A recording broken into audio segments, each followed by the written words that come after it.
Antonio and Austin, but my first time in Dallas, and it has been a really good day, even on a little bit of sleep. So, but yeah, Ross Cornelison. I'm the master distiller at 1792 Distillery, located in Bardstown, Kentucky. Has anybody been to Bardstown?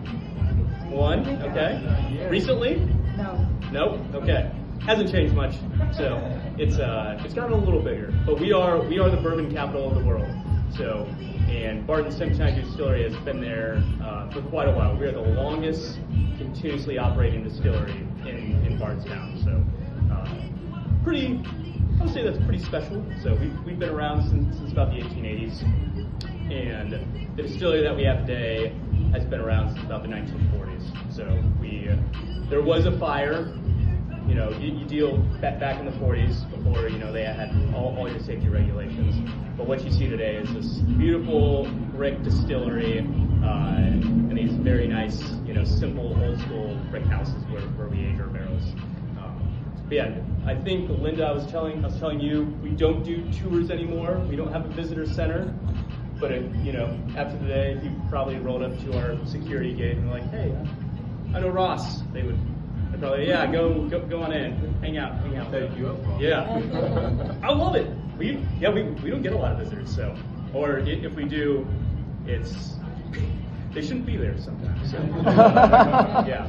Anyways, but tonight we are doing a little 1792 bourbon flight, so I am really excited about it.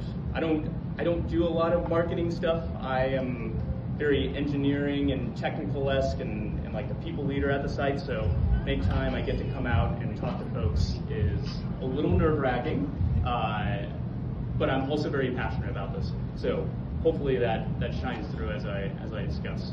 Has anybody not had 1792 before? That's okay. Okay, it's cool. You can.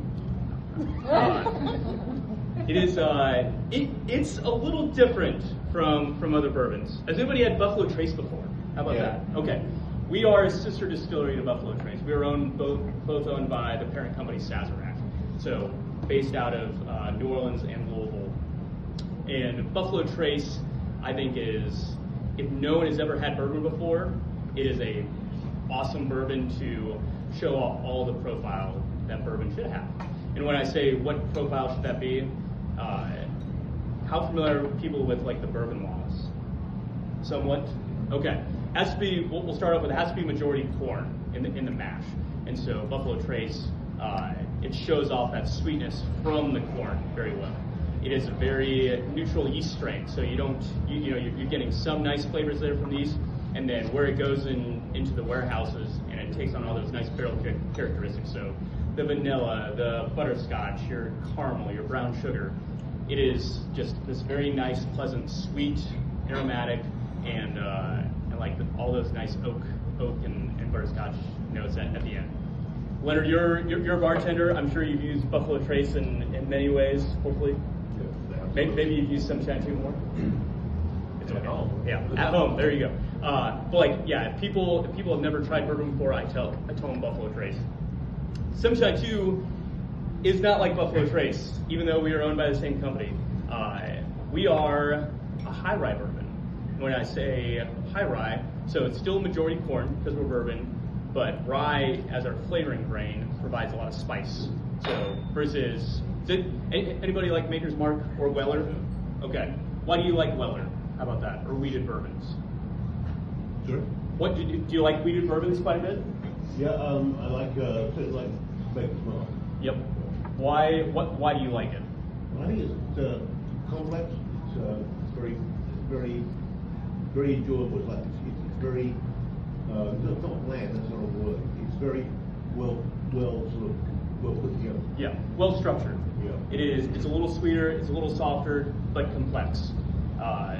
So that's, and a lot of people like wheated bourbons for that reason. Rye bourbons carry all that spice and a little bit more bite. So if you had a glass of Buffalo Trace next to a glass of 1792, you're like, there's no way that these are both bourbons, but they are. So a lot of rice spice. So think baking spices: clove, nutmeg, cinnamon, and then I talked about the yeast. Our yeast produces a lot of different flavors. things like Isomine lactate, which is, anybody like banana runts or just like bananas in general? Maybe, okay. That compound, thank you, Jude. That compound, like, is very prevalent in the nose and in the taste. So our yeast is proprietary. We've been using it for a long time. Produces a ton of those notes. And then, you know, from a barrel characteristic side, that is where you still get a lot of that butterscotch, the caramel, the vanilla, the oak. So it's like this, you know, nice spice with some sweetness, all these nice fruity and floral notes from the yeast, and then all these wonderful layers from the barrel itself. And I will not take credit for this, but I think it describes it well. Someone told me it was like banana Fosters in a glass. So with that, if you look at your 4 samples in front of you, the first one is small batch. And small batch, I think, represents all those things very well. So I don't know. Is this someone's? Is anybody? I was sitting here. Okay. I moved over, so I Okay. touched it. Well, I will smell too. Anybody really into like sensory and like tasting and nosing bourbon? Okay. What's your trick, Leonard? I close my eyes. So Yep. I don't have any distractions optically. Okay. And then I slightly open my mouth. When I'm tasting, I take a little bit just to acclimate my palate. And then the second sip is really when I get the full flavor of the Gotcha. bourbon. Do what Leonard just said. You said it way better than I do, honestly. But yeah,